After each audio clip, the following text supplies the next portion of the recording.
मगरिब शख्सी आज़ादी का और इंसानी हुकूक का खुद को चैंपियन तो करार देता है, लेकिन उनका दोहरा म्यार और मुनाफिकत उस वक्त खुलकर सामने आ जाती है जब वक्तन फवक्तन इस्लामोफोबिया का इजहार किया जाता है। इस्लामोफोबिया एक ऐसी सोच का नाम है जो दुनिया भर में मुसलमानों और मजहब इस्लाम को दहशतगर्दी की अलामत साबित करने के लिए पूरी कोशिश कर रहा है। तमाम इलाकों में मुसलमान अगर मसाइब का शिकार है तो उसकी असल जड़ इस्लामोफोबिया ही है, और वक्त गुजरने के साथ साथ मुसलमानों और इनके मजहबी शायर के खिलाफ मगरबी मीडिया का तासुब भी बढ़ता जा रहा है। दोस्तों, हिजाब के खिलाफ खुसूसी तौर पर कहीं तो पार्लियामेंट में कानून साजी हो रही है तो कहीं जुर्माने आयद किए जा रहे हैं, और फ्रांस, हॉलैंड, बेल्जियम, डेनमार्क और इटली में हिजाब पर पाबंदी आयद की जा चुकी है। मुशाहिदे की बात यह है कि किसी भी सिक्योरिटी इदारे से ताल्लुक रखने वाला मुलाजिम ये चाहता है कि उसके लिबास और उसके यूनिफॉर्म से लोग अंदाजा कर लें कि वो कानून का मुहाफिज है।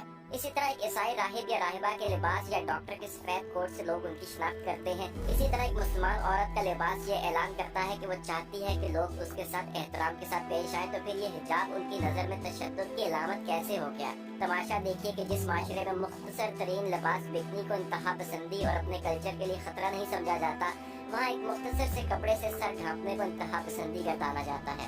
मगरिब में औरत को कपड़े उतारने की इजाजत तो है, लेकिन सर ढांपने की नहीं। अगर मुख्तसर तरीन स्कर्ट या ब्लाउज किसी औरत का इंसानी हक है तो मगरिब वालों को ये भी जानना चाहिए कि हिजाब भी उसका इंसानी हक है और वो जिस तरह मर्जी चाहे लिबास पहन सकती है, लेकिन अहले मगरिब इसको ये हक देने के लिए तैयार नहीं है। चुनाचे आए रोज ऐसे वाकयात देखने में आते रहते हैं कि जब हिजाब ओढ़े किसी मुसलमान खातून पर तशद्दुद किया जाता है या उसकी तज़हीक की जाती है। ऐसे वाकयात का तसलसल तो ये जाहिर करता है कि मुसलमान दुनिया भर में कमजोर तो है ही, लेकिन इन वाकयात की रोकथाम के लिए क्या करना होगा और इनका जवाब क्या दिया जाए, तो इसी हवाले से एक ऐसे ही फुटेज हम द उर्दू टीचर की आज की वीडियो में आप तक पहुंचाने जा रहे हैं कि जब अहले मगरिब में से एक खातून ने हिजाब ओढ़े हुए एक मुसलमान औरत की तज़हीक की तो गैरतमंद मुसलमान नौजवान ने उसे कैसा जवाब दिया कि उसकी नस्लें भी याद रखेंगी। लेकिन तफसीलात में जाने से पहले अपने तमाम नए देखने और सुनने वालों से गुजारिश करेंगे कि आप रेड बटन पर क्लिक करके और बेल आइकॉन को प्रेस करके सब्सक्राइबर बन जाइए, ताकि मुस्तकबिल में भी अपलोड होने वाली ऐसी ही मालूमाती वीडियोस का नोटिफिकेशन आपको बर वक्त मिलता रहे। ख़वातीन और हज़रात, चंद रोज कबल सोशल मीडिया पर एक वीडियो वायरल हुई जिसमें एक यूरोपीय खातून हिजाब ओढ़े मुसलमान खातून को हरासा कर रही थी। इस फुटेज में वाज़िया तौर पर देखा जा सकता है कि जुनूनी यूरोपीय खातून उस मुसलमान बुजुर्ग खातून के पीछे पीछे चल रही थी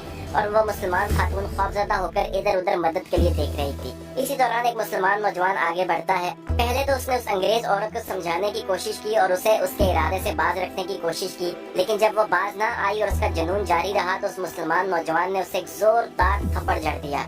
बस थप्पड़ लगने की देर थी कि उस अंग्रेज खातून का जुनून खत्म हो गया और जोश ठंडा पड़ गया, और फिर उसके बाद लोग आगे बढ़े और बीच बचाव करा दिया। दोस्तों, अब उस मुसलमान नौजवान के अमल से मुसलमान खातून को तहफ़्फ़ुज़ तो मिल गया, लेकिन इंटरनेट पर एक बहस ने जन्म ले लिया जहां बहुत से लोग इस मुसलमान नौजवान की हिमायत कर रहे थे कि उसने बिल्कुल ठीक किया है, तो वहीं ऐसे लोग भी थे जो इस राय का इज़हार कर रहे थे कि हाथ उठाकर इस मुसलमान नौजवान ने इस्लाम का केस और भी कमजोर कर दिया है। अब अंग्रेज मजीद प्रोपेगेंडा करेंगे कि देखिए इस्लाम तशद्दुद पर उभारता है और मुसलमान एक मुतशद्दिद कौम है। मगर ये फैसला हम अपने देखने वालों पर छोड़ते हैं। आप कमेंट सेक्शन में हमें अपनी राय से जरूर आगाह कीजिएगा कि क्या आपकी नजर में उस मुसलमान नौजवान ने अंग्रेज औरत को थप्पड़ मारकर बिल्कुल दुरुस्त काम किया या गलती का इर्तिकाब किया। आपके जवाबात का हमें इंतजार रहेगा। बहुत जल्द किसी और मालूमाती सेशन में दोबारा आपसे मुलाकात होगी। अपना और इर्द गिर्द के लोगों का ख्याल रखिए।